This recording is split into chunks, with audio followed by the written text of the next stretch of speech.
Hello friends, welcome to my channel. ভোর ভোর উঠে একদম এক্সারসাইজ করে নিয়েছি। আমি একটু দেখতে পাচ্ছ ঘেমে নিয়ে আমি একাকার হয়ে গেছি।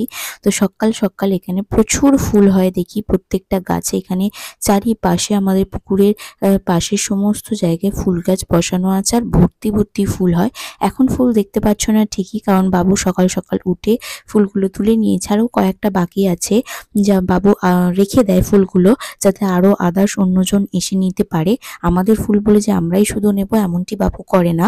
তারপরেই সকাল সকাল উপরের কাজ সেরে এসে নিচে এসে দেখি এরকম জিনিসপত্র নিয়ে বিক্রি করতে এসেছে। আমাদের এখান দিয়ে অনেকই জিনিসপত্র বিক্রি করতে আসে, এরকম জিনিসপত্র বিক্রি করতে আসে প্লাস্টিকের, তারপর মাছ বিক্রি, সবজি বিক্রি, বিভিন্ন ধরনের খাবার বিক্রি করতে আসে, মানে পাউরুটি ফাউরুটি সব বিক্রি করতে আসে। বড়বাবু ওগুলো কিনে নিল, কারণ ওগুলো অনেকটা দরকার ছিল। ততক্ষণে এসে গেছে হচ্ছে মামুনি স্কুল থেকে এসে ওই যে আগের দিনে একটা ঠাকুমা দিয়েছিল না ওদের গাছের ফ্রেশ এঁচড়, সেটা আজকে মামুনি ভেবেছিল যে এঁচড় দিয়ে কিছু একটা রেসিপি বানিয়ে দেবে। কারণ আমাদেরও গাছ আছে এঁচড়ের, কত এঁচড় খাওয়া যাবে, সেই ওইভাবে করে এঁচড় চিংড়ি এঁচড়ের সেই করে খাওয়া যাবে। তো আজকে একটা নতুন রেসিপি বাড়িতে বানানো হয়েছিল, হচ্ছে এঁচড়ের কোফতা। তো আগে এঁচোড়টাকে ভালো করে সিদ্ধ করে নিয়েছিল মামুনি, সিদ্ধ করে হাতে এইভাবে করে মাখিয়ে নিয়েছিল।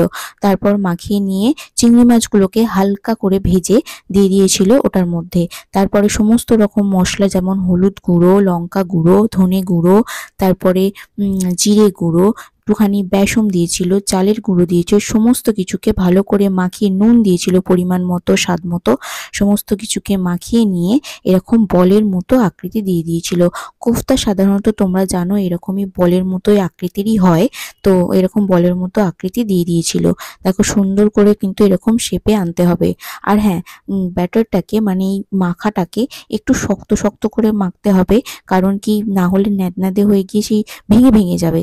সেই কারণে মামুনি খুব সুন্দর করে মাখাটা এনেছিল। তোমরা দেখতে পাচ্ছ একদম খুব মোটাও না, মানে খুব যে একদম টাইট হয়ে গিয়েছিল তাও না, খুব পাতলাও নয়। তো এরকম করে তৈরি করে নিয়ে সেটাকে সাদা তেল বা সর্ষের তেল তোমরা যাই যেমন পছন্দ করো, বা দুটো তেলকে মিশিয়েও তোমরা এটাকে ভাজতে পারো।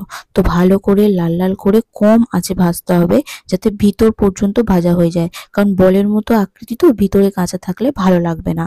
তারপরে পেঁয়াজ, তারপরে আদা, আরও আলু যদি তোমরা দিতে চাও তো আলু, এখানে মামুনি আলু দিয়েছে, আমরা রুটি দিয়ে খাবো বলে আলু দিয়ে দিয়েছে, তোমরা আলু নাও দিতে পারো।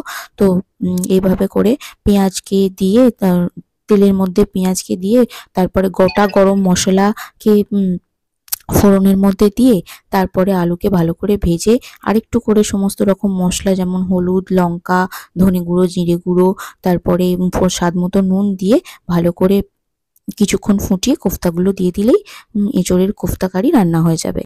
তারপর রান্না করে দুপুরের খাবার নিয়ে বসে পড়েছি। ভাত, তারপর মাছের ঝাল, টক ডাল, তারপরে ঢেঁড়স দিয়ে চিংড়ি মাছ দিয়ে তরকারি, তারপরে এঁচোড়ের কোফতা কারি, এ সমস্ত দিয়ে আমাদের দুপুরের লাঞ্চটা সেরে ফেলেছিলাম। ভিডিওটা এই পর্যন্তই রইলো। ভালো লাগলে লাইক, শেয়ার, সাবস্ক্রাইব করে দেবেন।